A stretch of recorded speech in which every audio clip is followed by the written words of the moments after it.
మాట్లాడడానికి కూడా సరిపోయేటటువంటి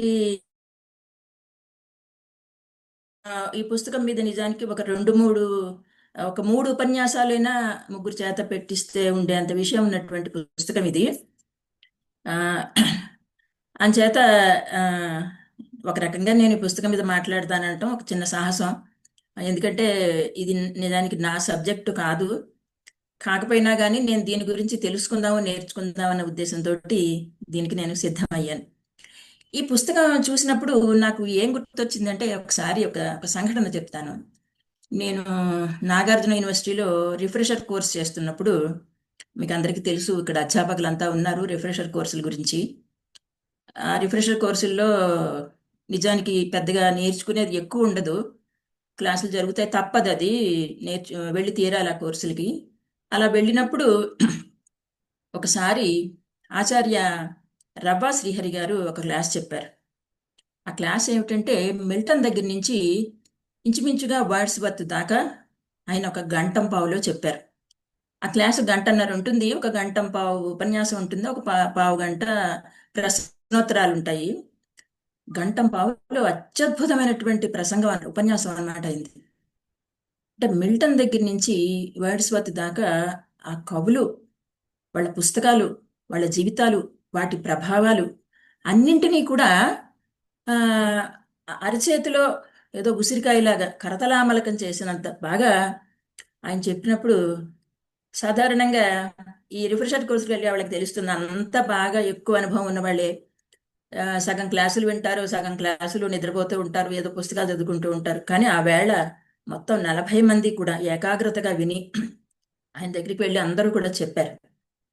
నాకు అప్పుడు ఏమనిపించిందంటే, ఎప్పుడైనా సరే మనం ఇలాగా నన్నయ్య నుంచి శ్రీశ్రీ దాకా ఆ మొత్తం 1000 ఏళ్ల సాహిత్యాన్ని ఒక గంటం పావులో ఎక్కడైనా ఆ, తెలుగు సాహిత్యం ఎక్కువగా తెలియని వాళ్ళకి ఒక ఒక కొంత లోతుగాను కొంత సమగ్రంగాను పరిచయం చేయగలమా, అలా ఎక్కడైనా చేస్తే బాగుండు అనేటటువంటి ఒక కోరిక నిజంగా ఆ రోజు కలిగింది నాకు. తర్వాత ఎక్కడా నాకు అవకాశం రాలేదు, నేను చేయలేదు. కానీ ఇవాళ నాకు ఈ పుస్తకం చూసినప్పుడు అలా అనిపించింది అనమాట. ఇందులో ఈ విశ్వ మహిళా నవల అన్న పుస్తకంలో ఈమె 5 భాషలకు సంబంధించినటువంటి రచయిత్రులు రాసినటువంటి 13 నవలల్ని పరిచయం చేశారు. ఈ 5 భాషల రచయిత్రులు, 5 భాషలు ఏమిటి అంటే జపాన్ భాష, ఆంగ్ల భాష, ఫ్రెంచి భాష, జర్మన్, రష్యా. ఈ 5 భాషల్లోనూ వచ్చిన 13 రచయిత్రులు.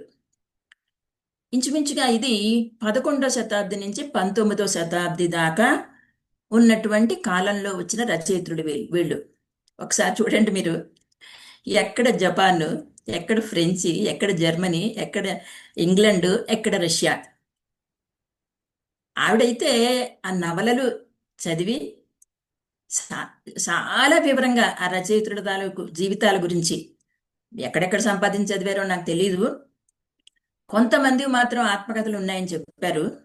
ఆత్మకథలు చదివి ఆ ఏదో మనకి ఇప్పుడు గూగుల్లో వెతికితే అన్ని దొరుకుతాయి, ఆవిడ అలా గూగుల్లో వెతికి చదివే మనిషి కాదు.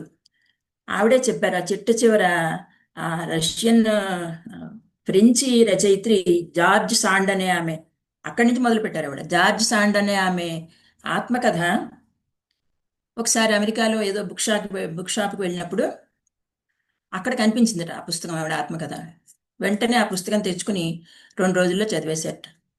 చదివిన తర్వాత ఇంకా అప్పుడు అనిపించింది ఇక నెమ్మదిగా వీళ్ళ మీద రాయటం మొదలు పెట్టాలని.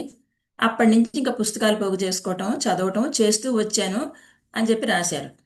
కాబట్టి ఈ 11వ శతాబ్ది నుంచి 19వ శతాబ్ది దాకా ఈ 5 భాషల్లో వచ్చినటువంటి రచయిత్రులు, నవలలు, వాటి మీద ఆమె రాసినటువంటి ఈ పుస్తకం ఎలా ఉందంటే, ఒక్కొక్క నిజాన్ని చెప్పాలంటే ఇవి నవలల మీద కాకుండా రచయిత్రుల మీద రాసినటువంటి పుస్తకం ఇది. అంచేత ఒక్కొక్క రచయిత్రి, ఆ రచయిత్రి తాలూకు జీవితం దొరికినంత వరకు,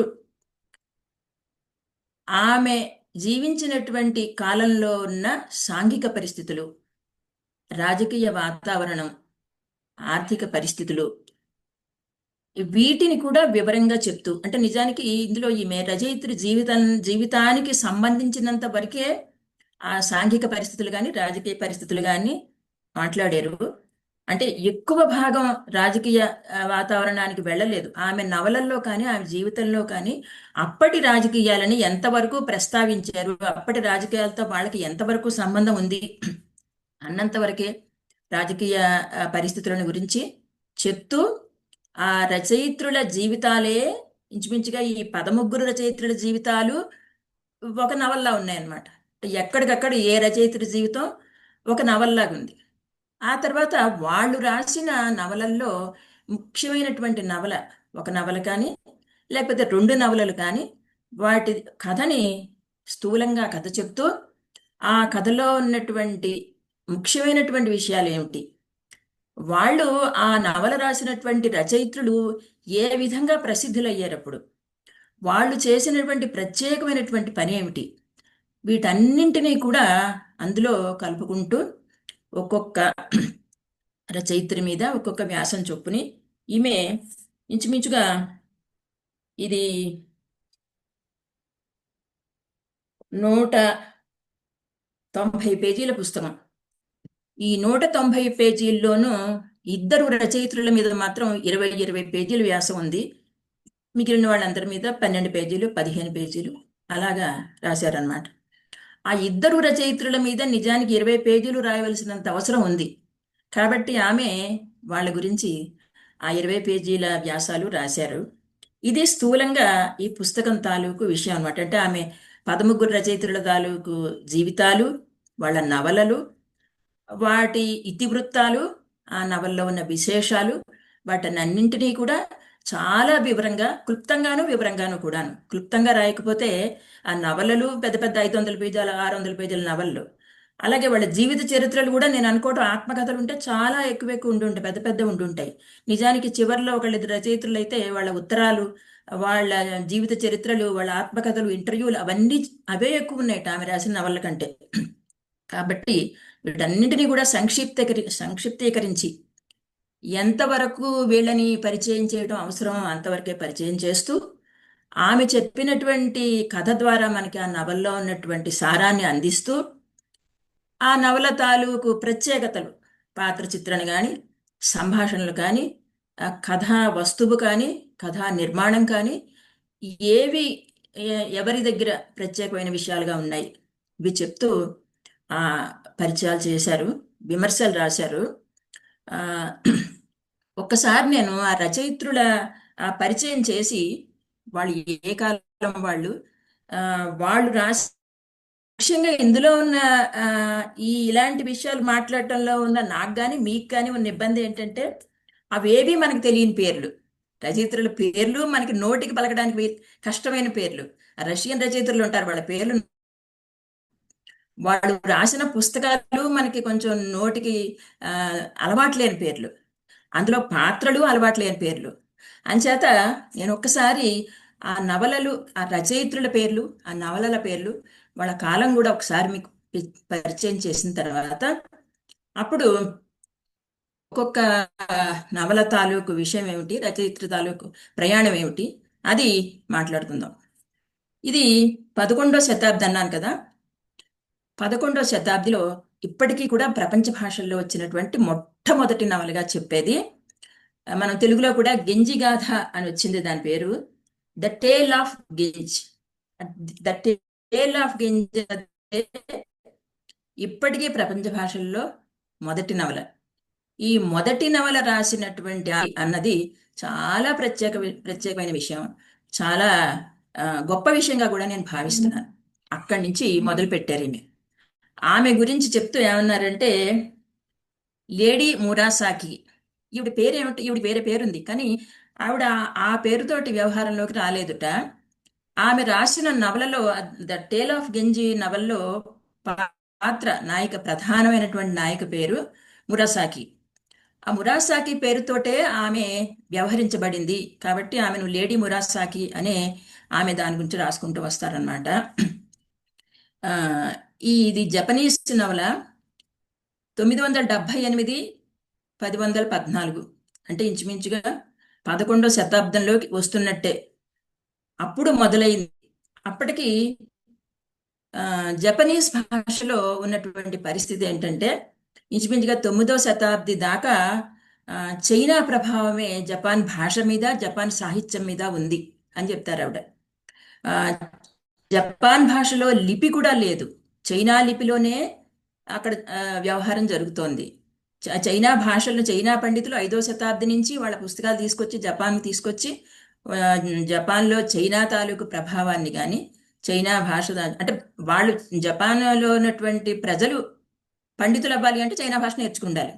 అలాంటి సమయంలో ఇంచుమించుగా 10వ శతాబ్ది తర్వాత జపాన్లో జపాన్ భాష లిపి అనేది ఒకటి వాళ్ళు ఏర్పాటు చేసుకుని దాంట్లోనే ఆ భాషలోనే కవిత్వం రాయటం మొదలైందంటారు ఆవిడ. కవిత్వం తర్వాత నెమ్మదిగా వచన రచన మొదలైంది. ఈ వచన రచన మొదలైనప్పుడు చేసినటువంటి రచన ఈమె రాసినటువంటి ద టేల్ ఆఫ్ గెంజ్ అని చెప్తారనమాట. అయితే అప్పటికి ఈ చైనా భాషని చదువుకోవటానికి కానీ రాయటానికి కానీ ఆడవాళ్ళకి అవకాశం లేదు. అవకాశమే కదా, ఆడవాళ్ళకి అనుమతి లేదు. మగవాళ్ళు మాత్రమే ఆ భాష చదువుకోవాలి, అందులో రాయాలి. అందుకని ఆడవాళ్ళు నెమ్మదిగా జపాన్ భాష నేర్చుకోవటం, జపాన్ భాషలో మాట్లాడటం, రాయటం, ఆ లిపి తెచ్చుకోవటం ఇవన్నీ చేసినటువంటి పద్ధతిలో ఈమె ఈ భాషలు రాయటం మొదలుపెట్టింది అని ఆ ఆ ఆ పుస్తకం, ఆ టేల్ ఆఫ్ గెంజ్ అన్న పుస్తకం ఇంచుమించుగా 1100 పేజీల పుస్తకం. అంటే ఒక భాషలో వచ్చినటువంటి మొట్టమొదటి పుస్తకం 1100 పేజీల పుస్తకం అంటే చాలా ఆశ్చర్యక. అంటే అప్పటికి వాళ్ళకి లిపి లేదు, భాష లేదు, చైనా మీద ఆధారపడ్డారు. అయినా సరే అలాంటి పుస్తకం వచ్చింది అంటే మురాసాకికి ముందు ఎంతో కొంత జరిగే ఉంటుంది. అది ఎంత జరిగింది అన్నది మనకు తెలియట్లేదు అని ఆవిడ రాస్తారు. మనకి తెలుగులో ఆ, ఒక ఆంధ్ర మహాభారతం లాంటి 2.5 పర్వాలు అది నన్నయ్య గారిది వచ్చింది అంటే అటువంటి ఒక ఆ, నిబిడమైనటువంటి పద్య రచన, శిల్ప నిర్మాణం ఇవన్నీ ఉన్నటువంటి ఒక కావ్యం మనకి వచ్చింది అంటే అంతకుముందు ఎంతో కొంత మనకి భాష తాలూకుది ఉండే ఉంటుంది. మనకి దొరికింది చాలా తక్కువ. ఈమె కూడా ఏమంటున్నారంటే మురాసాకికి ముందు ఆ వచన రచన మీద జపాన్లో, జపాన్ భాషలో, జపాన్ లిపిలో వచన రచన మీద ఎంతో కొంత జరిగే ఉంటుంది. కానీ అదేది మనకు తెలియట్లేదు. మురాసాకి రాసినటువంటి ఈ ఉద్గ్రంథం మాత్రం ఇప్పటికీ కూడా అనేక అనువాదాలు, ఇప్పటికి 1920 నుంచి చాలా ఇంగ్లీష్లోకి అనువాదాలు వచ్చాయి. ఇప్పటికీ చాలా అన్ని భాషల్లోకి అనువాదాలు వచ్చాయి. ప్రపంచం మొత్తం మీద ఒక స్త్రీ రాసినటువంటి గ్రంథం, మొదటి నవల అని ఆమె ఇందులో చెప్తారనమాట. జపనీస్ భాషలో, జపనీస్ లిపిలో రాసిన మొదటి నవల. అప్పటిదాకా చైనా భాషా లిపుల ప్రభావంలో ఉన్న జపాన్ భాషను దాని నుంచి విడిపించింది. ఒక రకంగా స్వేచ్ఛను తీసుకొచ్చింది అనమాట ఆవిడ. అప్పటిదాకా వాళ్ళు చైనా భాషలో, చైనా పాండిత్యంలో, చైనా లిపిలో ఉన్నటువంటి ఒక దాస్యం నుంచి చెప్పాలంటే మురాసాకి జపాన్ వాళ్ళని, జపాన్ భాషని విడిపించింది అంటుందన్నమాట ఆవిడ. ఈమెకు ఇలా రాయటానికి తగినటువంటి వాతావరణం ఏమిటి అంటే మనకి ఇక్కడ కూడా మనకు అనిపిస్తుంది. తెలుగు భాషలో కూడా నన్నయ్య గారు కానీ, తిక్కన గారు కానీ, లేకపోతే మన ప్రబంధ కవులు కానీ రాజాస్థానాల్లో ఉన్న వాళ్ళకి ఒక అవకాశం రావటం, రాజాస్థానాలలో ఉండి రాసిన కవులకి ప్రచారం రావటం, లేదు వాళ్ళకు ఉన్నటువంటి అవగాహన చాలా విస్తృతం కావటం కారణాలు అయి ఉండొచ్చు. అలాగే మురాసాకి తండ్రి కూడా అక్కడ ఉన్నటువంటి ప్రభుత్వం తాలూకు కొలువులో గవర్నర్గా పనిచేశాడు. ఈమె టోక్యో కేంద్రంగా, జపాన్ తాలూకు వాణిజ్య రాజధాని టోక్యో కేంద్రంగా తీసుకుని ఆ టోక్యోలో జరిగినటువంటి రాజ కుటుంబాల్లో జరిగినటువంటి కథనే ఇందులో, గెంజ్ అంటే గెంజి రాజకుమారుడు, ఆ గెంజి రాజకుమారుడు తాలూకు కథనే ఇందులో నవల్లో రాసిందామే. తర్వాత కాలంలో ఆమె భర్త చనిపోవటం అన్నీ జరుగుతాయి.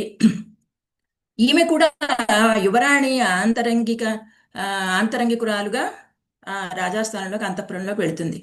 కాబట్టి ఆమెకు అంతఃపురంలో జరుగుతున్నటువంటి రాజా ఆస్థానాల్లో జరుగుతున్నటువంటి రాజకీయాల గురించి చెప్పలేదు ఆమె. అక్కడ జరుగుతున్నటువంటి స్త్రీ పురుషుల యొక్క ప్రణయ సంబంధాలు, లేకపోతే అక్కడ ఉన్నటువంటి మోసాలు, అక్కడ జరుగుతున్నటువంటి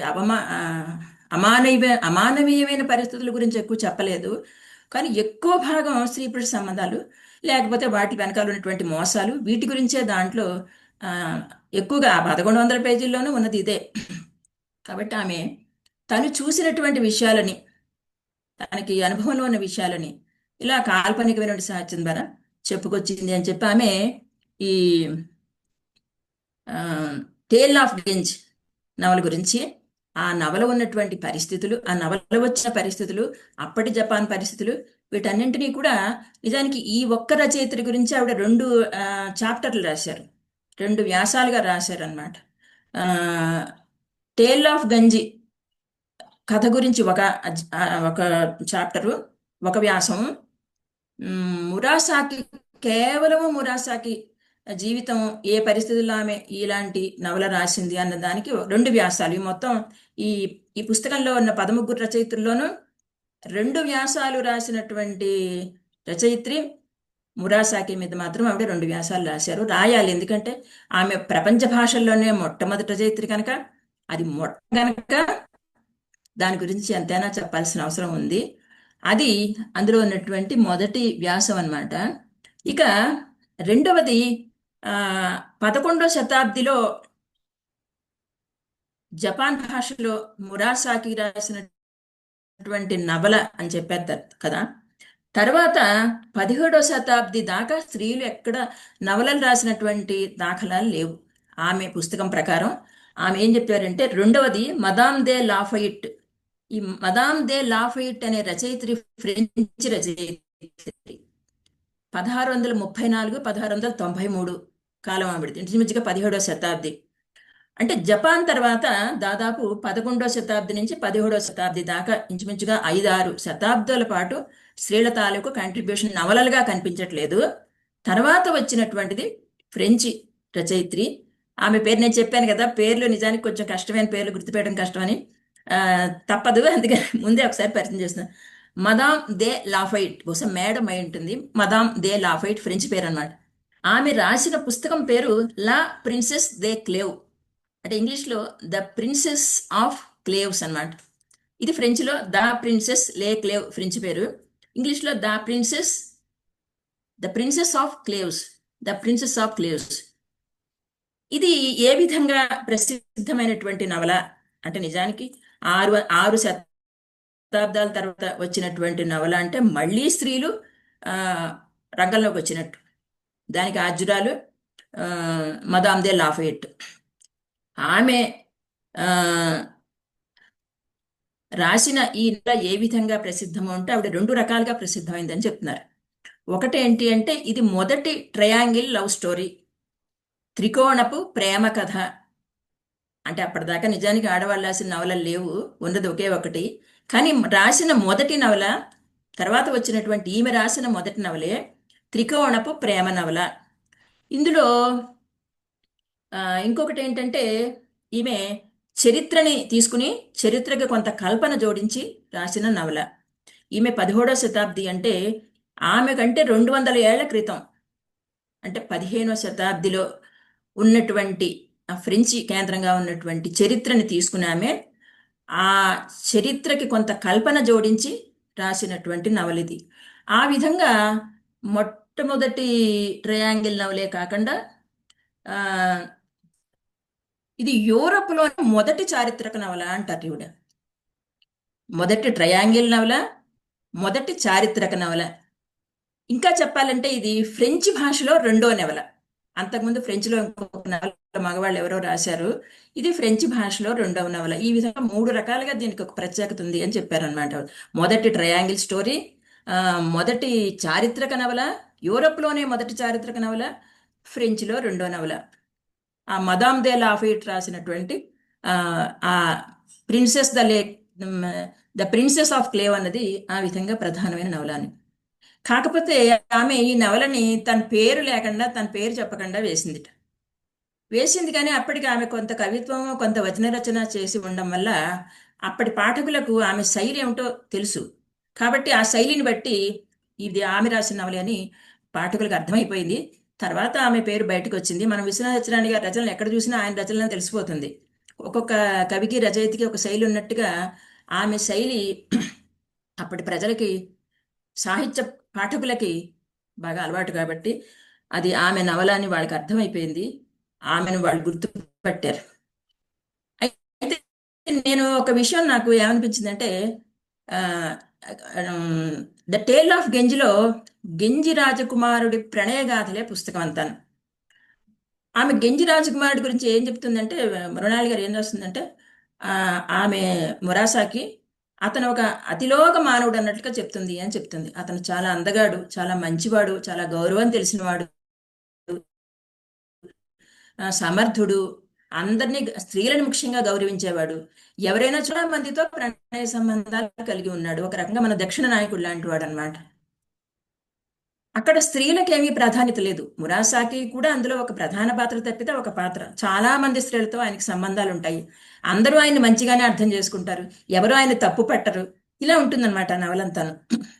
అక్కడి నుంచి ఒక 500 ఏళ్ల తర్వాతకి వచ్చే నవల్లో ఏమొచ్చిందంటే, ముక్కోణపు ప్రేమ కథ వచ్చింది. ఒక నాయిక ఒక పెళ్ళవుతుంది. ఆ భర్త మీద ఆమెకు పెద్దగా ఆసక్తి లేదు. ఈ మదామ్ దే లాఫిట్ రాసినటువంటి ద ప్రిన్సెస్ ఆఫ్ క్లేవ్స్, ప్రిన్స్ అనమాట, ప్రిన్స్ చేసుకుంటుంది ఆమె. చేసుకున్నాక కానీ అతని మీద ఆమెకేమీ పెద్దగా భర్త గౌరవం తప్పితే ప్రేమ లేదు. తర్వాత ఎవరో ఒక వ్యక్తి పరిచయం అయ్యాడు, అతని మీద ఆమెకు ప్రేమ కలిగింది. అతనికి కూడా కలిగింది మీ మీద ప్రేమ. కానీ అతను బయట పెట్టలేదు, ఈమె బయట పెట్టలేదు.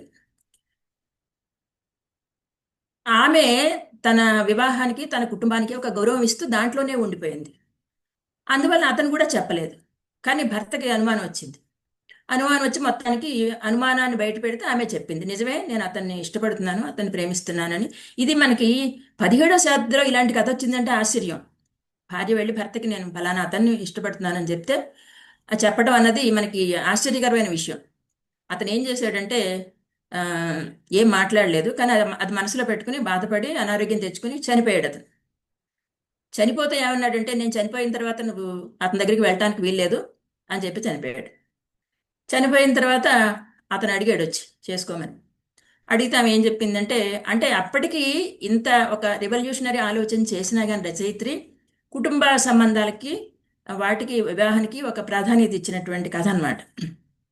ఆమె ఏం చెప్పిందంటే, లేదు, నేను నా భర్త మీద నా గౌరవం ఉంది, ఆయనకి ఇచ్చిన మాట ప్రకారం నేను పెళ్లి చేసుకోవాలనుకోవట్లేదు. నేను ఒక సన్యాసిగా మారిపోతాను, ఒక నన్గా మారిపోతాను, నన్ కాదు కదా ఏమనాలంటారు, ఒక సన్యాసిగా మారిపోతానని ఆమె అలా వెళ్ళిపోతుంది. ఇది కథ. ఇటువంటి ఒక ట్రయాంగిల్ లవ్ స్టోరీ అంటే, మురాసాకి దగ్గర నుంచి ఒకే ఒక రాజకుమారుడు, అందరు ఆడవాళ్ళు అతనితోటే ప్రేమలో ఉంటారు అన్న కథ దగ్గర నుంచి ఇలాంటి ఒక ముక్కోణపు ప్రేమ కథ దాకా కాలం ప్రయాణించింది స్త్రీల జీవితాల్లో అన్నది ఒక ఆసక్తికరమైనటువంటి విషయం ఆ నవల్లో. సరే, ఆ, ఇది రెండోది.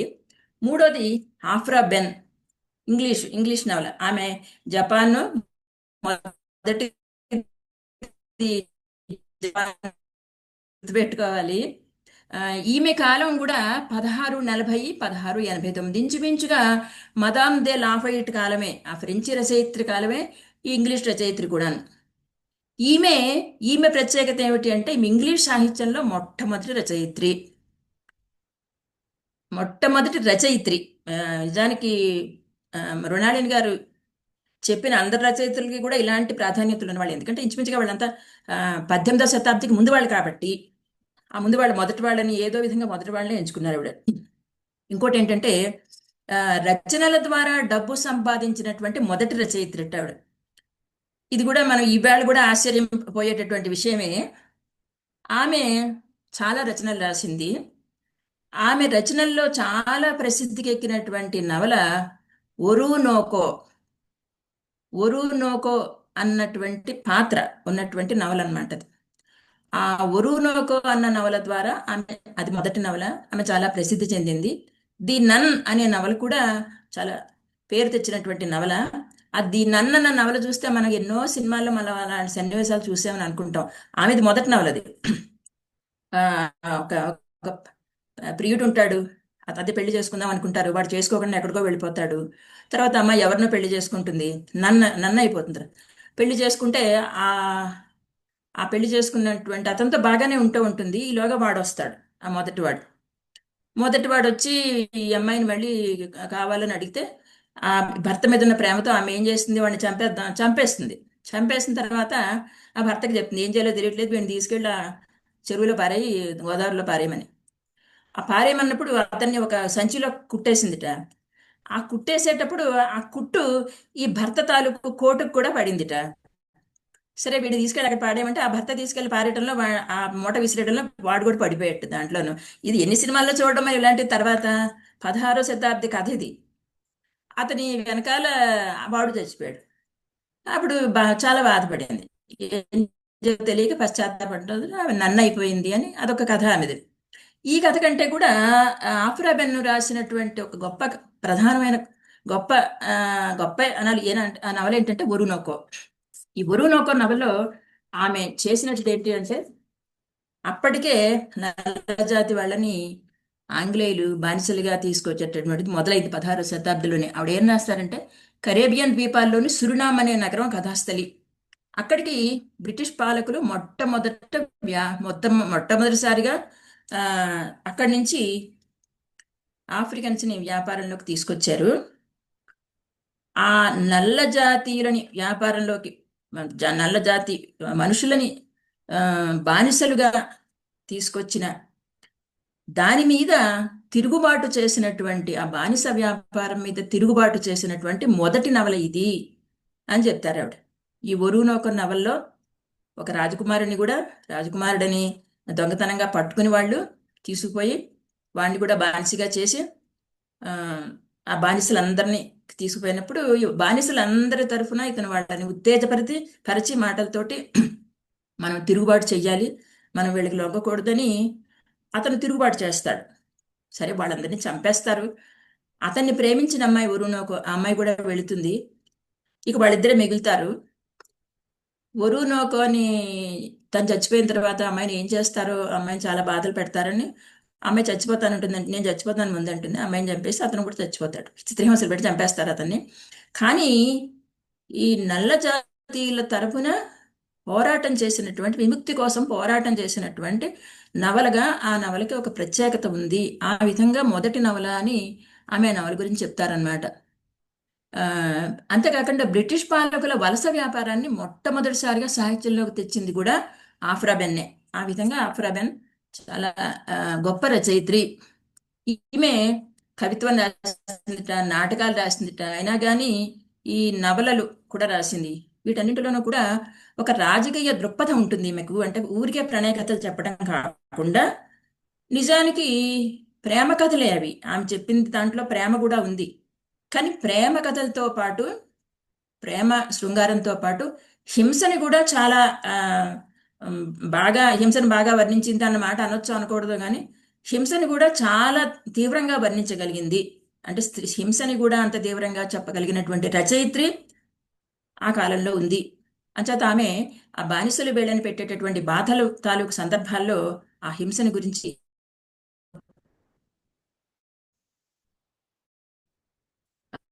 అందులో ఉంటుంది. కాబట్టి ఈ పొలిటికల్ టోన్ ఒకటి ఆమె రచనలన్నింటిలో ఉంది. ఆ విధంగా రెబెన్ అని చెప్తారు. ఇక నాలుగో రచయిత్రి షార్లెట్ లెనక్స్. ఈమె ఇంగ్లీషే. Charlotte Linux. ఈమె కాలం 1730-1800. అప్పటికి 18వ శతాబ్దిలోకి వచ్చేసాం ఇంకా. ఆమె ది ఫిమేల్ కిహోటో అని నవల రాసింది. ఈ ఆ, ది ఫిమేల్ కిహేటో కిహోటే నవల ఆ, దీని ఏం చెప్తుందంటే ఆవిడ 16వ శతాబ్దిలో, 17వ శతాబ్దిలో అనుకుందాం, డాన్ కిహోటే అనే ఒక నవల, ఒక మొదటి నవల అని చెప్తారు. ఆ నవలని అనుకరిస్తూ, ఇమిటేట్ చేస్తూ అధిక్షేప నవలగా ఈ నవల రాసింది అని చెప్తారు. అలా మొదటి అధిక్షేప నవల, ఆమె ప్రతి వాళ్ళకి ఏదో ఒక మొదటి మొదటి చేర్చుకుంటూనే వచ్చారు మృణాళి గారు. ఇది ప్రధానంగా ఏంటి అంటే, ఈ నవల తాలూకు ప్రత్యేకత స్త్రీల తాలూకు అక్షరాస్యతని గురించి చర్చించినటువంటి నవల. ఇప్పుడు నవలలు రాసిన వాళ్ళు రాజాస్థానాల్లో ఉన్నవాళ్ళు, లేకపోతే పెద్ద ప్రభుత్వోద్యోగుల కూతుల్లో వాళ్ళు, అలా కాకుండా సాధారణ మహిళలు, ఆ, పుస్తకాలు చదువుకోవటం నేర్చుకున్న మహిళలు, వాళ్ళ పరిస్థితి ఏంటి, వాళ్ళ అక్షరాస్యత ఏమిటి? వాళ్ళ అక్షరాస్యత వల్ల వాళ్ళకి మేలు కలిగిందా, కీడు కలిగిందా, ఈ విషయాలన్నింటినీ ఆమె ఆ ఆ నవల్లో రాసింది అని చెప్తారనమాట. ఆ నవల పేరు ది ఫిమేల్ కిహోటే. ఇందులో ఆమె ఏం చెప్పిందంటే, ఇంచుమించుగా ఆ 18వ శతాబ్ది అనుకుందాం. 18వ శతాబ్ది ఎలాంటిది అంటే మన తెలుగులో 1960ల తర్వాత లాంటిది అన్నమాట. ఆవిడే అన్నారన్నమాట. 1960ల తర్వాత ఇంచుమించుగా 50 నుంచి అనుకుందాం, బాగా ఆడవాళ్ళు నవలలు రాశారు. రకరకాల స్త్రీల నవలలు వచ్చాయి. ఎక్కువ శాతం స్త్రీలు చదివారు కూడా నా నవలలు.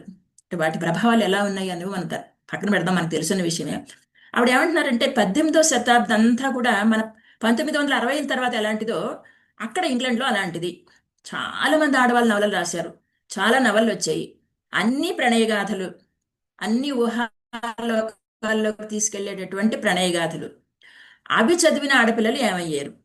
అలాంటి ప్రణయగాథలు చేతికి అందిన పుస్తకం వల్ల చదివినటువంటి అమ్మాయి, ఒక అమ్మాయి, ఆ అమ్మాయి ఎలాంటి అభూత కల్పనలు కల్పించుకుంటూ తన చుట్టూ తనని ఎలాంటి ఒక అతిలోకపు నాయికగా భావించుకుని తనని ఎంతో మంది అలా తన చుట్టూ తిరుగుతూ ప్రేమిస్తూ ఉంటారని, వాళ్ళందరినీ కూడా తను అలాగా కాలిగోటి కింద తీసిపారేయొచ్చని, ఇలాంటి అభూత కల్పనల్లో తిరుగుతూ ఎలాగా ఆమె జీవితాన్ని పాడు చేసుకుంది. చిట్ట చివరికి ఎలాగో అలాగే ఎవరో రక్షిస్తారు, బయటకు వస్తుంది కొన్నాళ్ళకి. కానీ ఈ పుస్తకాలు అక్షరాస్యత అన్నది మాత్రమే ఉండటం వల్ల ఈ పుస్తకాలు, ఇలాంటి పుస్తకాలు ఆడవాళ్ళకి చేసేటటువంటి చెరుపు ఏమిటి? కాబట్టి తల్లిదండ్రులు కూడా ఏ పుస్తకాలు దొరికితే ఆ పుస్తకాలు పడి నాన్న ఇంట్లో కొని పెడతాడు. అలాంటి పుస్తకాలు రకరకాల పుస్తకాలు కొని పెడతాడు, చదువుకుంటుంది. అలాంటి పుస్తకాలు ఎంపిక చేసుకునే వివేకం లేకపోవటం, తర్వాత వాటినే జీవితంగా భావించి కళల్లోకాలకు వెళ్ళటం, ఇలాంటి వల్ల జీవితాలు ఎలా పాడవుతాయి అన్న విషయాన్ని చెప్పినటువంటి నవల అది. అధిక్షేపాలుగా కూడా రాసినటువంటి నవల. స్త్రీల అక్షరాస్యతను ప్రశ్నించినటువంటి నవల. స్త్రీలు అక్షరాస్యులే కాకుండా విద్యావంతులు కూడా కావాలి. కేవలం అక్షరాస్యులు అవటం వల్ల ఏవి పడితే అవి చదవటం వల్ల వాళ్ళకి ఆ వివేకం లేకపోవటం వల్ల జరుగుతుంది. వివేకవంతులు కూడా కావాలి అని చెప్పిన నవల ఈ నవల అని చెప్తుంది అనమాట ఆవిడ.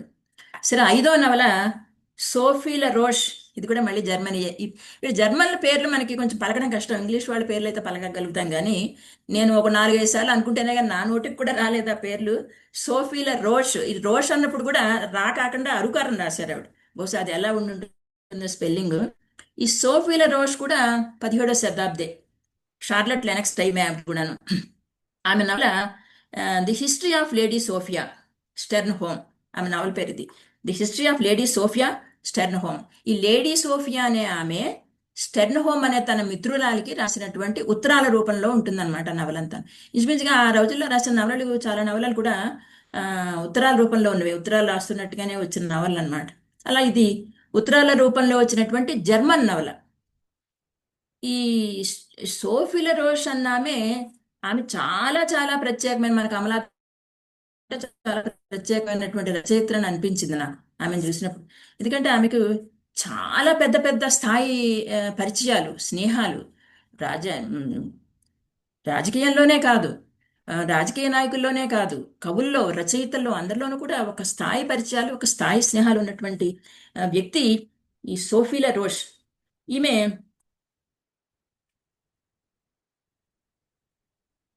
పెద్ద అందంగా ఉండేది కాదుట, కానీ ఆమె నవలలో అందానికి ప్రాధాన్యత ఇవ్వకుండా మేధావిత్వానికి ప్రాధాన్యత ఇవ్వాలి అని చెప్తుందాం.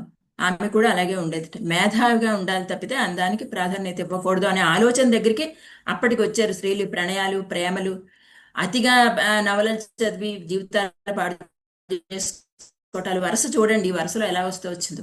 ఇక్కడ స్త్రీల అందం కంటే కూడా బుద్ధికి, మేధకి ప్రాధాన్యత ఇవ్వాలి అనే దగ్గరికి వచ్చింది. ఆమె కూడా మేధావిగానే గుర్తించబడింది.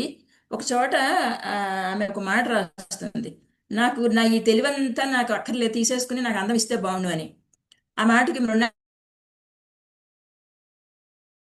ఏం చెప్పిందంటే, ఆమెకు అందం లేకపోతే పోయింది, ఆ తెలివి వల్లే మనకి వాళ్ళకి మార్గం. ఆమెకు కూడా అందం గురించి అటువంటి ఒక ఇంట్రెస్ట్ ఉందన్నమాట. సరే, ఈమె ఈమె పుస్తకం చదివి ఆమెను మెచ్చుకున్న వాళ్ళు ఎవరు అంటే, మనకి శాకుంతలం చదివి ఫ్రెంచ్లో, ఇంగ్లీష్లో నృత్యం చేశాడని చెప్తారు గోధే గురించి. శాకుంతల నాటకం, కాళిదాస్ శాకుంతల నాటకం చదివి ఆనందంతో నాట్యం చేశాడు గోధే అని. ఆ గోధే అని ఆయన ఈమెను మెచ్చుకున్నట్టు. ఎలా మెచ్చుకున్నట్టంటే ఆ, ఆమె నన్ను ప్రభావితం చేసింది అన్నట్టు. అది సోఫీల రోష్ తాలూకు స్థాయి. గోధే ఆమె నన్ను ప్రభావితం చేసిందన్నట్టు. సరే, గోధే వచ్చే వరకు మగటం లేని మహారాజుగా ఉన్న వేలండ్ అనేటటువంటి కవి రచయిత ఆయన ఏమన్నట్ట, ఆమె ఆమె నాకు చాలా ఇష్టమైన ఆమె అన్నట్టు. సరే, ఈమె వాళ్ళిద్దరితో స్నేహం ఆమెకు. ఆమె వేలండ్ నుంచి శిక్షణ తీసుకుంది.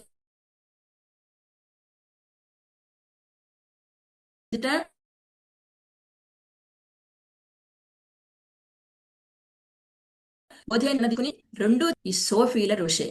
ఈమె ఆ సోఫీ ఈమె నవల్లో క్యారెక్టర్, ఈ సోఫియా ఈమె నవల్లో క్యారెక్టర్. ఆ సోఫియా ఇదే ప్రణయగాథ ఆమెది కూడా. కానీ ఆ రకరకాల ప్రణయగాథలు ఆమె కిందకు దోసేస్తారు, చచ్చిపోయింది అనుకుంటారు ప్రణయగాథే. కానీ ఆమెకు ఏముందంటే తన ప్రణయమే కాకుండా సమాజానికి సేవ చేయాలి, చదువుకోవాలి. తన చదువు ద్వారా తన వ్యక్తిత్వాన్ని పెంచుకోవాలి. పెళ్ళైన తర్వాత వాళ్ళిద్దరు కలిసి చాలా సమాజ సేవ చేస్తారు. కాబట్టి ఆమె ఉద్దేశం ఏమిటి అంటే, జీవితానికి ప్రణయం ఎంత ముఖ్యమో బయట ప్రపంచాన్ని కూడా మనం మనదిగా భావించాలి, మనదిగా తీసుకోవాలి. సమాజ సేవ చేయటం అన్నటువంటి దానికి ప్రధానమైనటువంటి ఒక బాధ్యతగా ఆమె ఈ నవల్లో చెప్పి, అంటే స్త్రీలు సమాజ సేవ దాకా ప్రయాణించడం అనేది మనకి ముఖ్యంగా నాకు ఏం గమనించారంటే, ఫ్రెంచ్ రచయిత్రుల రచనల్లో ఇంకా ముందుకున్నారు వాళ్ళు. ఇంగ్లాండ్ రచయితల కంటే కూడా ఈ ఫ్రెంచ్ రచయితలు ముగ్గురు ఉన్నారు దీంట్లో. ఈ ఈ 13 రచయితల్లో నేను ఇందాక చెప్పడం మర్చిపోయాను. ఈ 13 రచయితల్లోనూ ఒకళ్ళు జపాన్ వాళ్ళు, ఒకళ్ళు జర్మనీ వాళ్ళు, ఫ్రెంచ్ రచయిత్రులు ముగ్గురు, రష్యన్ వాళ్ళు ఒకళ్ళు, ఒకళ్ళు అంటే ముగ్గురు అనుకోండి వాళ్ళు, మిగిలిన వాళ్ళు ఏడుగురు ఎంతమందో వాళ్ళు ఇంగ్లీష్ రచయితలు అనమాట. ఈ ముగ్గురు ఫ్రెంచ్ రచయిత్రులు కూడా నాకు మిగిలిన వాళ్ళ కంటే కూడా చాలా అడ్వాన్స్డ్గా ఉన్నారని అనిపించింది. వాళ్ళ ఆలోచనలో, వాళ్ళ ఆ, వివేకంలో, వాళ్ళ స్త్రీల తాలూకు స్వేచ్ఛ గురించి ఆలోచించిన విషయంలో వాళ్ళు ఇంకా ముందుకున్నారని అనిపించింది అనమాట. సరే, ఆమె తర్వాత ఆ ఆ ఫ్రెంచ్ రచయిత్రి తర్వాత పానీ బర్న్. ఈ పానీ బర్న్ ఇంగ్లీషు. ఆమె కూడా 1752 1840, ఇంచుమించుగా ఒక ఆరుగురో ఏడుగురో వీళ్ళంతా 18వ శతాబ్దానికి చెందిన వాళ్ళే. ఆమె ఆమె ఆమె గురించి గమ్మత్తైన మాట రాస్తారు మృణాళి గారు. అందులో ఏం చేశారంటే, ముగ్గురు రచయిత్రుల గురించి మొదటి చెప్తూ వచ్చారన్నమాట వాళ్ళ ప్రత్యేకతని. ఈ అమ్మాయి ప్రత్యేకత ఏమిటంటే, ప్రతి వాళ్ళ గురించి రాసేలో ప్రత్యేక ఒక గొప్ప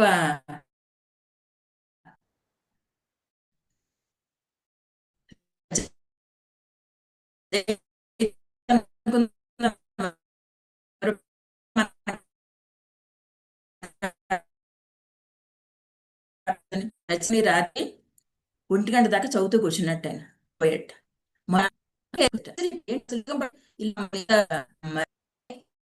ఆశ్చర్యపోయేలాంటి ఒక ఆవిడ ఆ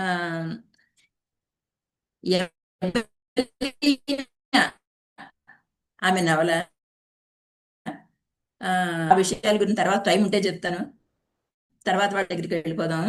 తర్వాత 7వ రచయిత్రి పేరు మదామ్ దే ఎస్టాల్. ఈమె ఫ్రెంచ్ వాళ్ళు నలుగురు అనుకుంటాను. ఈమె 17, ఈమె అంతే 17, 18, 1766, 1817, 18వ శతాబ్ది. ఈమె జీవితమే ఆశ్చర్యకరమైన జీవితం అంటారు. ఆమె రచన మించినటువంటి నాటకీయత ఉన్న జీవితం. ఆమె రచనల కంటే మించిన ఆమె జీవితం మెథమెటిక్ గా ఉన్నటువంటి జీవితం అని చెప్తారనమాట. ఏంటంటే, నెపోలియన్ కి ప్రత్యర్థిగా ఉంది ఆమె ఫ్రెంచ్ లో. రివల్యూషన్ టైంలో నెపోలియన్ భయపడ్డట ఆవిడకి. అంటే చూడండి ఆవిడ తాలూకు ఆ స్టేచర్ ఏమిటి. ఆవిడ్ని బలవంతంగా ఫ్రెంచ్ నుంచి ఇంగ్లాండ్ పంపించేసేట. మళ్ళీ ఆవిడ ఎలాగోలాగా ఇంగ్లాండ్ వచ్చింది. ప్రత్యర్థిగా శత్రువులుగా ఉండేవారు. కానీ ఒక సందర్భంలో నెపోలియన్ చిక్కుల్లో పడితే ఆమెకున్న పరపతిని ఉపయోగించి ఆమె నెపోలియన్ ని కూడా చిక్కుల్లోంచి బయటకు తీసినటువంటి ఔదార్యం కలిగినటువంటి స్త్రీ అని ఆమె చెప్తారనమాట. ఈమె ఎలాంటి స్వేచ్ఛ ఆమె సాహిత్యంలో పట్టుకొచ్చింది, జీవితం ద్వారా సాహిత్యం ద్వారా ఎలాంటి స్వేచ్ఛని గురించి ఆమె ప్రస్తావించింది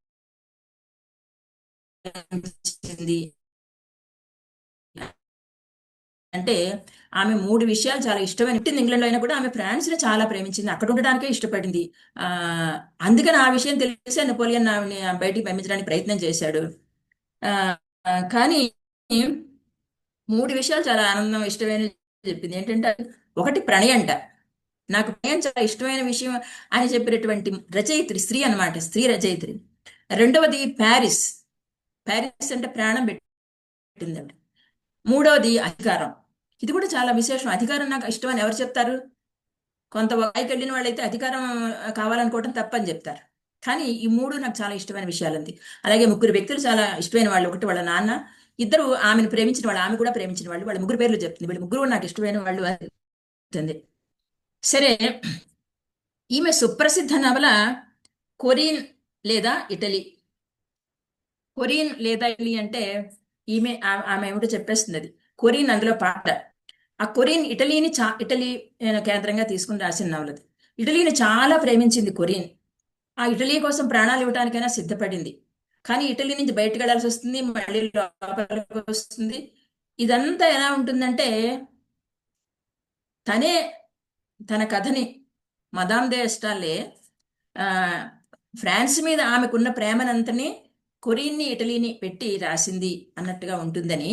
ఇంకొకటి ఏం చెప్తారంటే మృణాళి గారు, ఇక్కడ కొరియన్ ఇటలీ రెండు కూడా, కొరియన్ అన్నది ఒక ప్రతీక ఇటలీకి. ఇటలీ ఎలాంటి దాస్యంలోకి వెళ్ళింది, ఎలా బయటకు వచ్చింది, ఇదంతా కూడా కొరియన్ అన్నటువంటి ప్రతీకగా ఆ నవల్లో ఆమె చెప్తుంది అని రాస్తారు. ప్రణయము విషాదాంతము అయినటువంటి డెల్ఫిన్ అనే ఒక నవల కూడా ఆమె నవల. ఇక ఎనిమిదో రచయిత్రి మేరీ ఉల్స్టన్ క్రాఫ్ట్. ఈ మేరీ ఉల్స్టన్ క్రాఫ్ట్ గురించి చాలా సార్లు వింటాం, స్త్రీవాద రచయిత్రులు వ్యాసాల్లోనూ మాటల్లోనూ చాలా సార్లు వింటాము. ఈమె ఇంగ్లీష్ రచయిత్రి. ఈమె కూడా మంచిగా 18వ శతాబ్దే. ఈమెది చాలా ప్రధానంగా అందరికీ తెలిసిన పుస్తకం మొట్టమొదటి స్త్రీవాద సిద్ధాంత గ్రంథము the vindication of rights of the women. ఈ పుస్తకం తెలుగులో అనువాదం వచ్చి ఉంటుంది. స్త్రీవాద సిద్ధాంతాలన్నింటికి కూడా మొదటి గ్రంథంగా చెప్తారు దాన్ని. సరే, ఇది కాకుండా ఆమె నవలలు కూడా రాసింది. కానీ ఆమె నవలలు రాసినా కూడా, ఆమె నవలల కంటే కూడా ఆమెకు ఈ పుస్తకం ద్వారానే ఎక్కువ పేరు వచ్చింది. ఈ సిద్ధాంత గ్రంథాలు ఇలాంటివి 4 రాసింది. వీటి వల్లనే ఆమెకు ఎక్కువ ప్రఖ్యాతి, పేరు వచ్చాయి. కానీ ఆమె ఈ vindication of rights of women కి కొనసాగింపుగా ది రాంగ్స్ ఆఫ్ ఉమెన్ అనే ఒక నవల రాసింది. దానికి కొనసాగింపుగా ఉంటుంది అని నవల చెప్తారు. జాకోటిన్ నవల అన్నారని ఆవిడ రాస్తారు. జాకోటిన్ నవల అంటే ఫ్రెంచి భావజాలాలు కలిగినటువంటి నవలలని జాకోటిన్ నవలలు అంటారు అని మృణాళిని చెప్తారు దాంట్లోనూ. ఆ విధంగా అంటే ఫ్రెంచి భావజాలం అంటే విముక్తికి, స్త్రీ విముక్తికి సంబంధించినవి. అదొక్కటే కాదు, అనేక రకాల విముక్తుల గురించి ఈమె మాట్లాడింది ఈ నవల్లోను అని ఈమె గురించి చెప్పారు. ఇది స్త్రీవాద సిద్ధాంతాలకి పొడిగింపు లాంటి నవల ఇది. దీంట్లో ఆమె ఏం చెప్తుందంటే, ప్రణయ కథల నుంచి ముక్కోణప ప్రణయ కథలు, అక్కడి నుంచి స్త్రీల విముక్తి, స్త్రీల స్వాతంత్ర్యం, ఇవన్నీ రాసిన తర్వాత స్త్రీల మీద జరుగుతున్నటువంటి హింస గురించి చెప్పినటువంటి నవలిది. ఒక స్త్రీ భర్త ఆమె ఇష్టం లేకపోతే, ఆమె పిచ్చిదని చెప్పి ఆమెను తీసుకెళ్లి జైల్లో పెట్టేలాంటి దుర్మార్గం ఉన్న ఆధిపత్యం గురించి రాసినటువంటి నవల. కాకపోతే అంతవరకే రాసి ఊరుకోలేదు ఆమె. ఏం చేసిందంటే, అమ్మాయి ఏమనుకుంటుందంటే, పుడితే మగపిల్లాడిగానే పుట్టాలి కానీ ఆడపిల్లగా పుట్టకూడదు అనుకునే దశ నుంచి ఆమె కలిగినటువంటి పెళ్లి వల్ల కానీ, సంసారం వల్ల కానీ, ఆమె కలిగినటువంటి ఆ కష్టమైన అనుభవాల నుంచి ఆమె బయటకు వచ్చి ఆ భర్తతో గొడవపడి కోర్టుకెళ్ళి విడాకులు తీసుకునేదాకా అంత ధైర్య సాహసాలు, అంత స్వేచ్ఛ కోసం పోరాటం చేసిన మహిళ కథని ఈమె, ఈ లేడీ మేరీ ఉల్స్క్రాఫ్ట్ రాసింది అని ఈమె స్త్రీవాద సిద్ధాంత మొదటి కర్త అని చెప్తారు. ఇక 9వ ఆమె అన్రాడ్ క్లిఫ్, ఇంగ్లీష్. ఈమె కాలం కూడా 18వ శతాబ్దే, 1764 1823. ఈమె ప్రత్యేకత ఏమంటే మొట్టమొదటి హారర్ నవల రాసింది, రాసినటువంటి రచయిత్రి. మొట్టమొదటి ఈ దాన్ని ఏమంటారు, హారర్ నవల్ని, సస్పెన్స్ థ్రిల్లర్స్ రాసినటువంటి రచయిత్రి. ఆ ఈమె నవల మాయలో కూడా ఆనాటి గొప్ప రచయితలంతా పడిపోయారంట. డిటెక్టివ్ నవలన్నింటికీ ఆద్యుడైనటువంటి అలెన్ పో, ఫ్రెంచ్ రచయిత Balzac, Victor Hugo, Alexander Dumas, డాస్టోవిస్కుతో సహా వీళ్ళంతా కూడా ఆవిడ మమ్మల్ని చాలా సమ్మోహపరిచింది అని చెప్పుకున్నారట. ఈమె నవల ద మిస్టరీస్ ఆఫ్ రుడోల్ఫ్ మరొక ప్రసిద్ధ నవల. ఈ మిస్టరీ ఆఫ్ రుడోల్ఫ్ నవలలో అంత అభూత కల్పనలు, ఏవో భూగులు ఇలా. కాకపోతే అంటే మహేష్ గారు, ఆమె ఏవైతే ఇందులో మాయలు మంత్రాలు రాకుంటో తర్వాత భాగంలో అన్నింటినీ అవన్నీ ఈమె కలిగిన రకరకాల భ్రాంతులే అని చెప్పి, అభూత కల్పనలు ఏమీ లేవు, అన్ని మన భ్రాంతులే అని చెప్తూ ఆ నవలను పూర్తి చేస్తుంది. ఆ విధంగా క్లిఫ్ అని చెప్తారు. సరే, రచయిత్రి జేన్ ఆస్టిన్. ఇక ఈవిడ గురించి చెప్పేది ఏముంది, ఈవిడ కూడా 18వ శతాబ్దే ఇంగ్లీష్ రచయిత్రి. 6 నవలలు, ఆవిడ నవలలు దొరుకుతున్నాయి అన్నారు. ఆవిడ జీవిత చరిత్ర పెద్దగా ఏమీ తెలియట్లేదంటారు. జేన్ ఆస్టిన్ గురించి మృణాళి గారు ఏమన్నంటే, అందరూ అనే మాట అది, ఆవిడ నవలా సాహిత్యంలో ఒక మహారాణి, ఒక యుగాని, ఒక మహారాణి.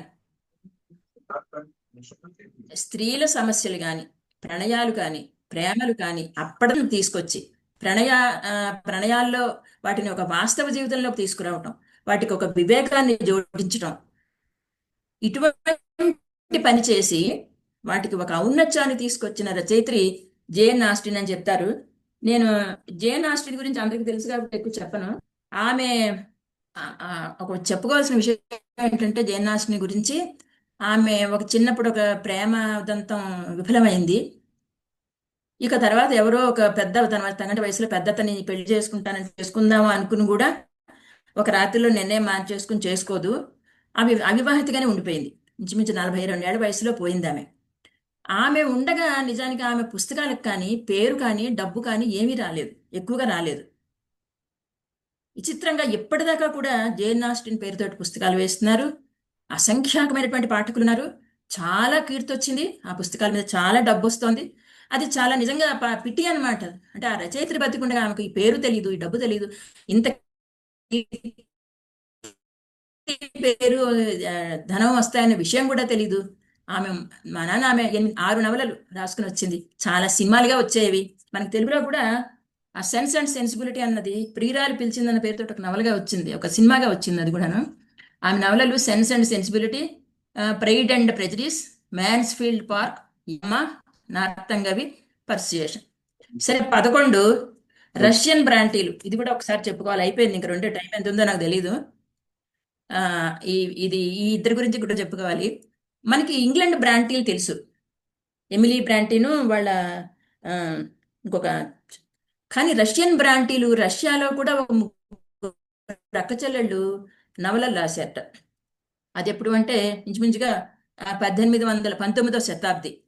వీళ్ళు నవలలు రాశారు రష్యాలో, 3 ఆడవాళ్ళు అన్న విషయం ప్రపంచానికి తెలియడానికి చాలా కాలం పట్టింది. అనువాదం అయ్యాక వాళ్ళు ఉన్నారు అన్న విషయం తెలిసింది. ఈ రచయితల పేర్లు ఒకసారి చెప్తాను, మనం వినాలి పేర్లు. ఆమె ఒక అక్క పేరు నడేడ్జా సోఫియా పుష్చిన్స్కాయా, ఆ పేరు మూడో ఆమె పేరు. ఈ సోఫియా నవల 2000 దాకా కూడా ఇంగ్లీష్లోకి రాకపోబట్టి తెలియలేదు. City folk and country folk ఆ నవల పేరు. రెండో ఆమె పేరు 2017లో వచ్చిందనమాట. ఈమె నడేడ్జ నవల ది బోర్డింగ్ స్కూల్ నడేడ్జ నవల.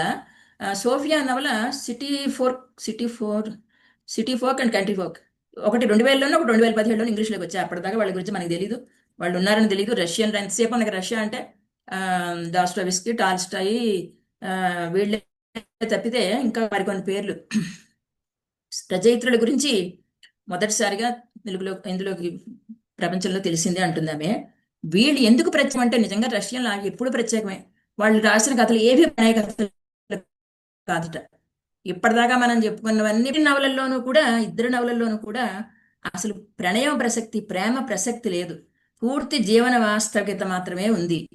ప్రేమ కథలే ఆడవాళ్ళు రాస్తారు అన్న దానికి వ్యతిరేకమైనటువంటి ధోరణిలో వీళ్ళ నవలలు సాగాయని ఆవిడంటారనమాట. సరే, 12వది Emily Bronte, English, wuthering heights. ఇది కూడా అందరికీ తెలుసున్నదే. ఇంచుమించుగా ఇది 19వ శతాబ్ది ఈమె రచన wuthering హైట్స్ నవల. దీని గురించి ఆమె చాలా రాస్తారు. ఈ wuthering హైట్స్ నవల గురించి ఏం రాశారంటే, ఈ చివరికి వచ్చేసాం మనం. ఆనంద్ గారు, ఇంకా టైం ఉందా? ఉన్నారా ఆనంద్ గారు? ఈ నవల చదువు. ఓకే, ఓకే, ఇంకా 13 అవ్వలేదు, చివరికి. అలాగే, అలాగే. ఈ ఈ ఎమిలీ బ్రాంటీ రాసినటువంటి wuthering హైట్స్ నవల గురించి మృణాలిని గారు 4 మాటలు రాశారు. నిజానికి ఆవిడ రాసిన చాలా మాటలు అండర్లైన్ చేసుకున్నాను. నాకు టైం ఉంటే అవన్నీ చదువుదామని ఒక్కొక్క నవల గురించి. ఇంకొక గంట ఉంటే అవుతుంది అది. ఈ నవల చదవటం wuthering హైట్స్ అన్నమాట. ఈ నవల చదవడం ఒక కాలక్షేపం కాదు, వినోదం కాదు, ఉల్లాసం కాదు, వికాసం కూడా కాదు. ఒక అనిర్వచనీయమైన గాఢమైన అనుభవం. చదివిన తర్వాత దీని నుంచి కోలుకోవడానికి కొంత సమయం పడుతుంది అని రాశారు ఆ నవల గురించి ఆమె.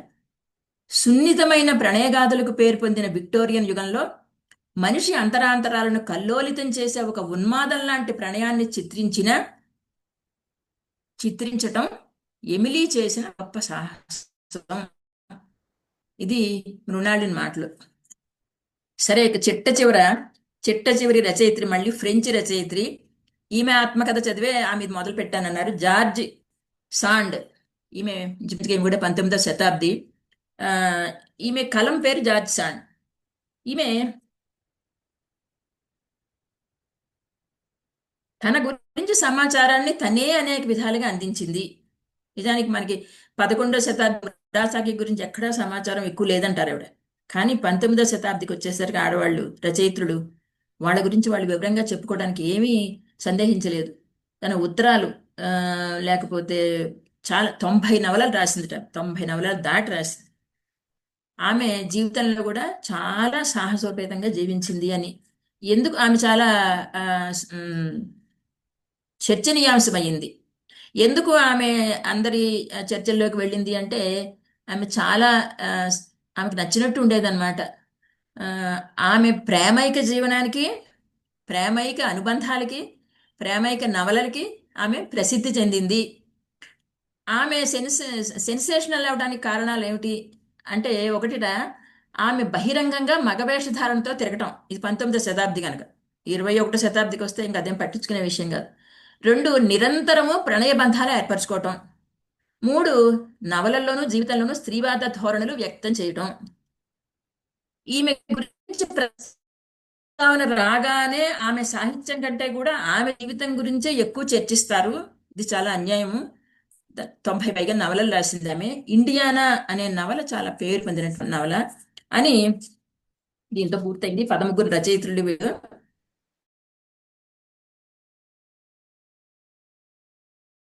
ఈ 13 రచయిత్రుల గురించి మనం ఒక అంచనా వేసుకోవాలి అంటే, 19వ శతాబ్ది దాకా స్త్రీలు చేసినటువంటి సాహిత్యంలో కానీ సమాజంలో కానీ వాళ్ళు చేసిన ప్రయాణానికి వెనకాల సాహిత్యం కానీ రచయితలు కానీ ఎలా ఉంటారు. 11వ శతాబ్ది మురాసాకి మగవాళ్ళ ప్రేమ గురించి చెప్తే, ఇంచుమించు 17వ శతాబ్ది నుంచి 19వ శతాబ్ది దాకా ఆ 200-300 సంవత్సరాల్లో ఈ 4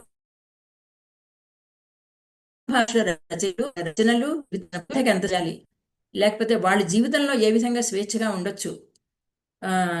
జార్జ్ సాండ్ దగ్గరికి వచ్చేసరికి ఆమె పూర్తిగా స్త్రీవాద భావాలని తనకి నచ్చినట్టుగా తన అస్తిత్వాన్ని ప్రకటించుకునేలాగా జీవించడం కనిపిస్తోంది మనకి. ఇలాంటి ఒక స్త్రీల తాలూకు స్వేచ్ఛకి సంబంధించిన, విముక్తికి సంబంధించిన, మొదట విముక్తి నుంచి స్వేచ్ఛ వైపు వాళ్ళు చేసినటువంటి ప్రయాణానికి సంబంధించిన సమాచారం ఈ రచయిత్రుల జీవితాల్లోనూ ఈ నవలల ద్వారాను మనకి కనిపిస్తుంది అని. నిజానికి ఈ పుస్తకం ఒక పరిశోధన. అది మామూలుగా రాసినటువంటి పుస్తకం కాదు.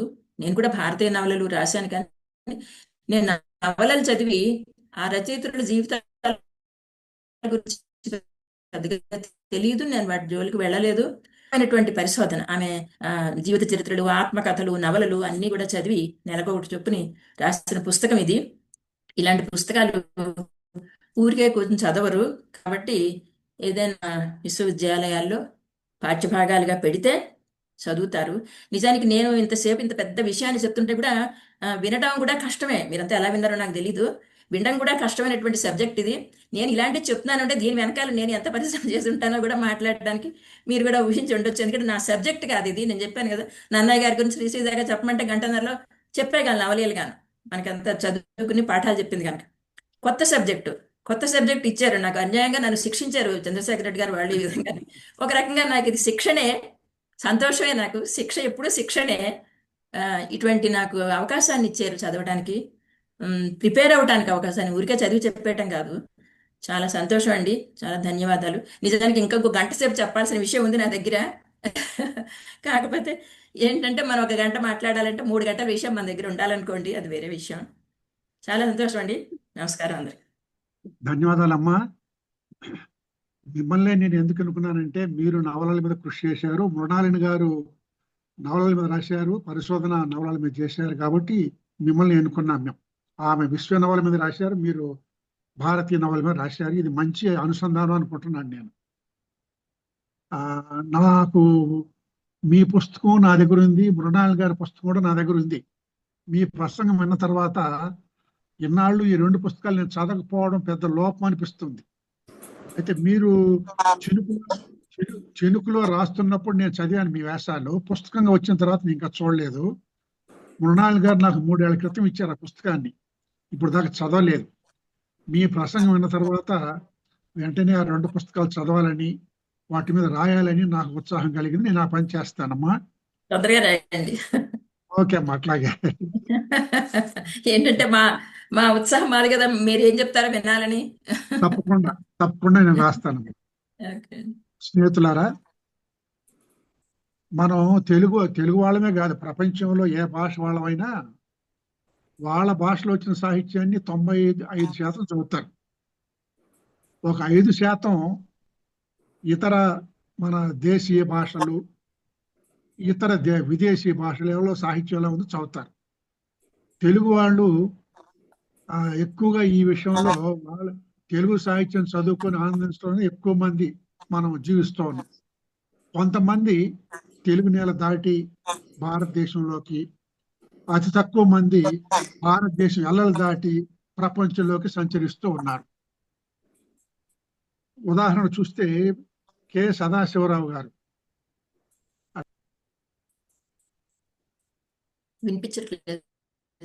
వినిపించట్లేదు సార్, మీరు మ్యూట్ అయ్యారండి రాజపాడం గారు. ఓకే, అసలేం వినపడలేదా? కె సదాశివరావు గారు పాలపుంత అని ఒక పుస్తకం వచ్చింది. అది నోబెల్ పురస్కార గ్రహీతల మీద వ్యాసాలు. తర్వాత ఇప్పుడు మృణాలిని గారి పుస్తకం చూసాం. దిలావర్ అనేటువంటి ఆయన దూరాల చేరువలు అని ఒక గ్రంథం రాశారు.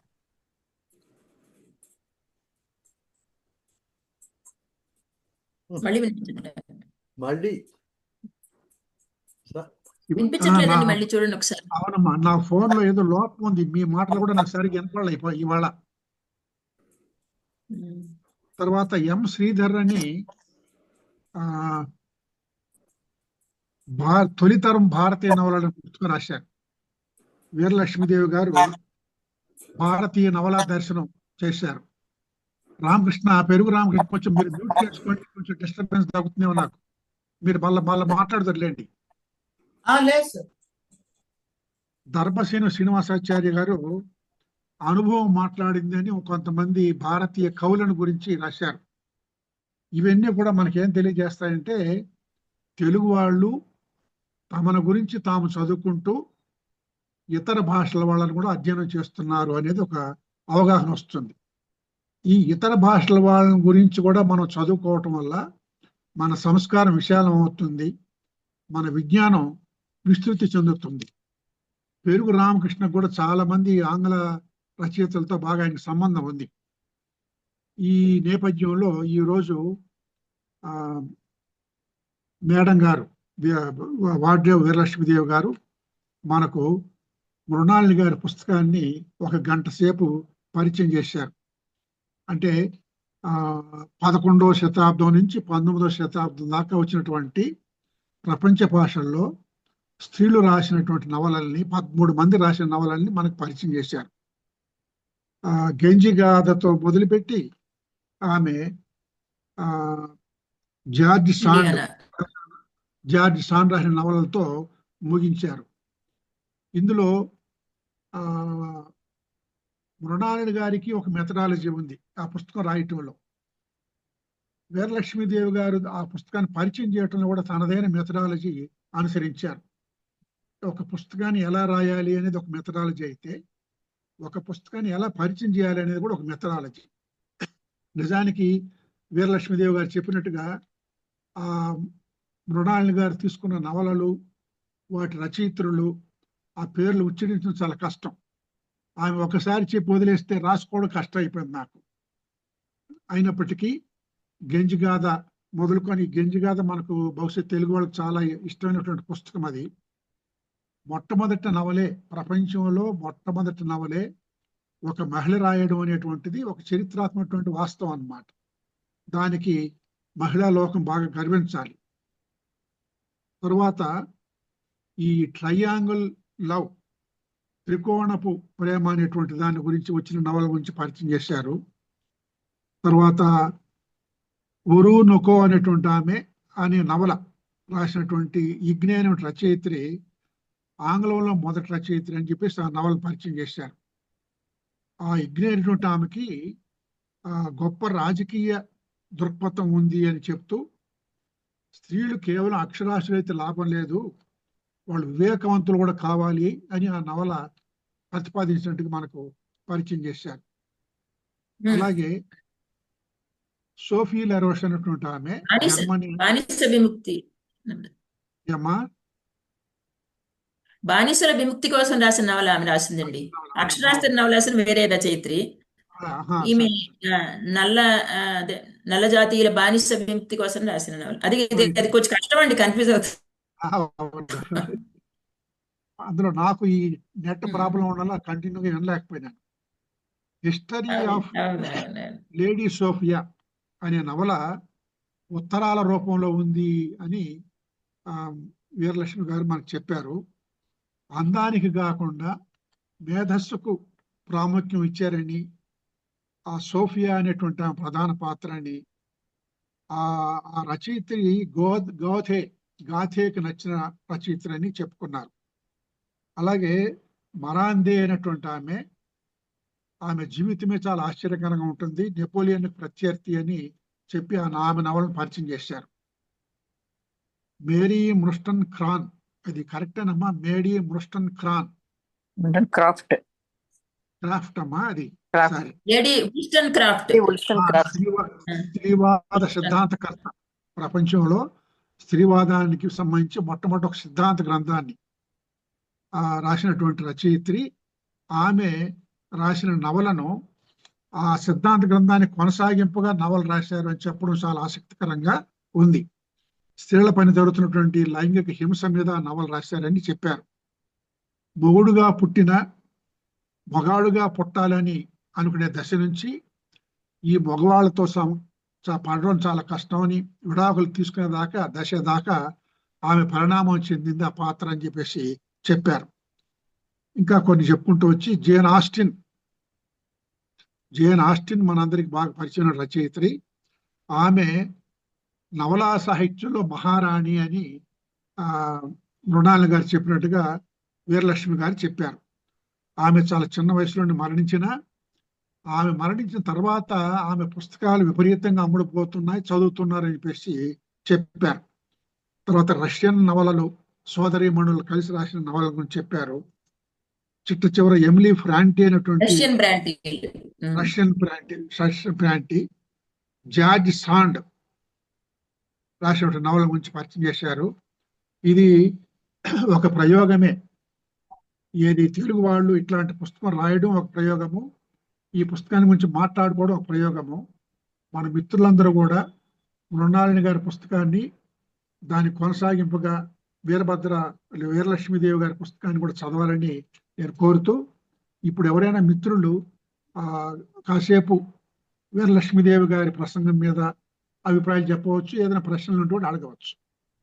మృణాలిని మేడం ఉన్నారా? ఉన్నారండి. ఆనంద్? ఉన్నారండి. మేడం గారు ఏమైనా స్పందిస్తారో చూడండి. అదే ఒక అలాగే అలాగే. చెప్తానండి. నేను మొదటి 10 నిమిషాలు వినలేదు. అంటే మొట్టమొదట దీని గురించి గెంజిగాథ గురించి తను మాట్లాడుతున్నప్పుడు నేను లేను, తర్వాత చేరాను. చాలా ధన్యవాదాలు వీరలక్ష్మి గారు, అన్ని పుస్తకాన్ని సమగ్రంగా పరిచయం చేసినందుకు. అయితే నేను ఇక్కడితో ఆపేలేదండి, ఇంకొక 14 వ్యాసాలు ఉన్నాయండి ఇదే క్రమంలో. నేను వాటిని పుస్తకంగా తీసుకురాలేదు. అంటే ఈ మాటలో ఒక సిరీస్ గా రాసిన వాటిల్లో రెండవ పుస్తకం కూడా తేగలిగినంత మంది రచయితులు 19వ శతాబ్దం నాటికే ఉన్నారు. వాళ్ళ గురించి రాశాను. ఇప్పుడు నిజానికి ముఖ్యమైన వాళ్ళు దానిలో కూడా ఉన్నారు. జార్జ్ ఎలియట్ ని విస్మరించి తెలుగు ఇంగ్లీష్ నవలా సాహిత్యం గురించి కూడా మాట్లాడలేం. ఆవిడ గురించి, అట్లాగే మేరీ షెల్లీ, వీళ్ళందరి గురించి రాసిన ఇంకొక 14 వ్యాసాలు ఉన్నాయి. మొదటి దానిలో 13 వ్యాసాలతో ఒక పుస్తకం వేశాను. విశ్వ మహిళా నవల 2 కూడా వేయాలి, అది త్వరలో వేస్తాను. ఆ ఆసక్తి కూడా నాకు ఉంది. ఎందుకంటే వీరలక్ష్మి అన్నట్టు పరిశోధన చాలా వెళ్ళింది దీని వెనక, చాలా పరిశోధన చేసి రాయాల్సి వచ్చింది. సరే, వీటిని రాయడంలో నాకు ముఖ్య ఉద్దేశం నిజం చెప్పంటే, నేను ముందు మాటలో చెప్పుకున్నాను, జార్జ్ శాండ్ నవల నేను అమెరికాలో నా కొడుకింట్లో ఉన్నప్పుడు జార్జ్ శాండ్ బయోగ్రఫీ చదివాను. జార్జ్ శాండ్ బయోగ్రఫీ ఏ స్త్రీ రాయలేదు, ఒక పురుషులు రాశాడు. 3 వచ్చాయి ఆవిడ మీద బయోగ్రఫీలు, 3 మగవాళ్లే రాశారు ఆమె బయోగ్రఫీలు. అవి చదివినప్పుడు నాకు చాలా ఆసక్తికరంగా అనిపించింది. ఇట్లాంటి విషయాలు మన తెలుగు వాళ్ళకి ఎక్కువ తెలియదు కదా, పోనీ ఇలా చేద్దామా అని ఈ మాట వాళ్ళని సంప్రదిస్తే అక్కడ మాధవ్ గారు చాలా ఆనందించారు. మీరు ఆ సిరీస్ గా రాస్తే మేము వేస్తామండి అని. అప్పుడు కొంచెం పరిశ్రమ చాలా ఎక్కువైంది. ఎందుకంటే అన్ని పుస్తకాలు దొరకాలి, ఇంగ్లీష్ అనువాదాలు దొరకాలి ఫ్రెంచ్ జర్మన్ నవలలకి. వాటిని పట్టుకున్నా కొన్ని కిండిల్ ఎడిషన్స్ మాత్రమే దొరికాయి, కొన్ని పుస్తకాలు దొరికాయి. ఏవి ఎలా దొరికితే అలా కొన్నాను. దీనికి పెట్టుబడి కూడా బాగానే పెట్టి, శ్రమ మాత్రమే కాదు, ఆర్థిక పెట్టుబడి కూడా ఉంది బాగా దీని వెనక. అన్ని పెట్టి రాశాను మొత్తానికి. అందుకని సరే, అదే ఎవరన్నా చదివితే చాలని అనుకుంటున్నాను. ఎందుకంటే ఈ పుస్తకాలు ఎవరికి పెద్ద ఆసక్తి ఉండదు. రాచపాళెం గారు అన్నట్టు తెలుగు రచయితల గురించి అయితే మనం వెంటనే చదువుతాం, మనము చదువున్నాం కాబట్టి ఆసక్తి ఉంటుంది. ఎవరో ముక్కు మొహం తెలియని రచయితల గురించి ఏదో రాస్తే మనం ఎందుకు చదవాలి అని ఉంటుంది. అది నాకు ఆ ప్రమాదం ఈ పుస్తకానికి ఉందని నాకు తెలుసు, కానీ నాకు చెప్పాలనిపించింది కాబట్టి చదవటం కష్టపడి చదివాను. బాగుంది చదవటం బాగుంది నిజంగానే, కానీ కొంచెం శ్రమతో కూడిన పని. ఈసారి మిగతా 13 నవలలు 14 నవలలు రాస్తానంటున్నారు. ఎవరైనా ఇంగ్లీష్ భాషా పండితులకి అప్పచెప్పండి అదే మాట్లాడమని. ఆ ప్రొనౌన్సియేషన్ కూడా నేను పర్ఫెక్ట్ గా రాయలేదండి, దాన్ని పర్ఫెక్ట్ చేసిన ఆయన మాధవ్ ఎడిటరు. ఈ మాట ఎడిటరు నేను రష్యన్ పేర్లు తప్పు రాశాను, జర్మన్ పేరు తప్పు రాశాను, అన్నిటివి ఒరిజినల్ ప్రొనౌన్సియేషన్ కనుక్కొని ఆయన అది మాత్రం మార్చాడు. పాప నా వ్యాసంలో ఆయన వేలు పెట్టలేదు, మీ వ్యాసాల్లో నాకు మార్చాల్సినవి ఏం కనిపించట్లే కానీ ప్రొనౌన్సియేషన్లు మారుస్తానని చెప్పారు. తప్పక మార్చండి, ఎడిటర్కి ఆ హక్కు ఉంది, మీరు చెయ్యాలి ఆ పని అని చెప్పాను. ఆయన అవి మాత్రం మార్చారు. నిజంగా పలకడం కష్టం. మనకు సోఫీలో రోషే అన్నమాట 4-5 సార్లు అనుకుంటేనే కానీ నోటికి రాలేదు నాకు. సోఫీలో రోషే ఎలా పలు లా రోషే ఆ మదాం దే లాఫైటివి ఇప్పుడు వచ్చాయి, మొదట్లో కష్టమైంది. అదే ఆయన చాలా ఓపికగా ఈ మాటలు, ఆ బొమ్మలన్నీ సేకరించి, ఆ కాలం సేకరించి చక్కగా వేశారు. చాలా మంచి వివరణ కూడా ఈ మాటలో, ఈ వ్యాసాలకి తగిన చోటల్లో వేశారు అలా శ్రద్ధ తీసుకుని. ఇంకా మిగిలిన వాళ్ళు చదివిన వాళ్ళు ఎవరు? నిజానికి నేను ఇంకో గంట చెప్పాల్సింది, ఈ పుస్తకం మీద నేను ప్రిపేర్ అయిన దానికి ఇంకో గంట మాట్లాడొచ్చు. పరిచయం మాత్రం చదివి కుతూహలం కలిగిస్తే చాలు. ఇప్పుడు మాకు సర్దేశ తిరుమలరావు గారు ఉండేవారు అనంతపురంలో. ఆయన ఏం చెప్తారంటే, సాహిత్య విమర్శ సాహిత్యాన్ని చదింపజేయాలి అంటారు. అదే అంతే సార్. ఇందాక వీరలక్ష్మి గారి ప్రసంగం విన్న తర్వాత నేను మీకు హామీ ఇస్తున్నానమ్మా, మీ 2వ సంపుటం రాకముందే మొదటి సంపుటం మీద నేను వ్యాసం రాసేస్తాను. తప్పకుండా సార్, సంతోషం. ఓకే. రామకృష్ణ, మీరు ఏమైనా మాట్లాడతారా? రామకృష్ణ. సార్ నమస్తే సార్. నమస్తే. చెప్పండి చెప్పండి. ఏం లేదు సార్, ఈ రోజు మెయిన్ వినడానికే వచ్చాను సార్. విశ్వ నవలల గురించి అన్నారని, సరే చాలా ఆసక్తిదాయకమైన అంశం అని చెప్పి నేను వినడానికే మేడం గారు చాలా బాగా చెప్పారు. అయితే మనకి ఇలాగే ఇప్పుడు మేడం గారి స్పీచ్, మృణాలిని గారు రాసిన విధానం చూస్తే ఇలాగా విశ్వ కవుల గురించి కూడా మనకు కొంతమందిని మనం ఎలాగ పరిచయం చేయొచ్చు అనే ఒక ఓవర్ వ్యూ క్రియేట్ చేసే విధంగా చెప్పారనమాట. అది చాలా ఆసక్తిగా ఉంది సార్. ఇవాళ మనకి కొంతమంది చేస్తున్నారు సార్. ఇక్కడ ఇప్పుడు వరంగల్ నుంచి ఆయన ఎల్ఎస్ఆర్ ప్రసాద్, లంకా శివరాం ప్రసాద్ అనే ఒక రచయిత ఈ రోజు నజీం హిక్మెట్ మీద మొట్టమొదటిసారిగా ఆయన్ని తెలుగులో ఆయన కవిత్వం గురించి రాసి ఈరోజు నిన్ననే టర్కీ ఇస్తాంబుల్లో నజీం హిక్మెట్ పేరుతో పెట్టిన మొట్టమొదటి కవిత్వ పురస్కారాన్ని 49 దేశాలు పోటీ పడితే మన తెలుగు వాళ్ళుగా ఆయన అందుకున్నారు. సో అట్లాగా అక్కడక్కడ ఇట్లా పాశ్చాత్య రచయితల గురించి చేస్తున్న సందర్భాలను చూస్తున్నాం. మెయిన్ చాలా విశిష్టమైనటువంటి నవలాకారుల గురించి ఈరోజు మేడం గారి స్పీచ్ నాకు అసలు తెలియదు. మృణాలి గారి ఇలాంటి ఒక పుస్తకం వచ్చిందనేది నాకు తెలియదు. ఇప్పుడు మన మీటింగ్ వల్లనే తెలిసింది ఇది. సో ఆ రకంగా ఒక మంచి సదవకాశం లభించింది. చాలా మంది గురించి మేడం తెలియదంటూనే చాలా సమగ్రంగా పరిచయం చేశారు అందరినీ కూడా. వాళ్ళిద్దరికీ కూడా ఇటువంటి మహత్తరమైన రచన చేసిన మృణాలిని గారికి, పరిచయం చేసిన వీరలక్ష్మీదేవి గారికి కూడా నా మనపూర్వక ధన్యవాదాలు. Thank you. ఓకే మిత్రమా. ఇంకెవరన్నా ఉన్నారండి? జయదేవ్ గారు, మీకు అర్ధరాత్రి అయి ఉంటుంది ఇప్పటికీ. మాకు రాత్రి 1:00 అయిందండి.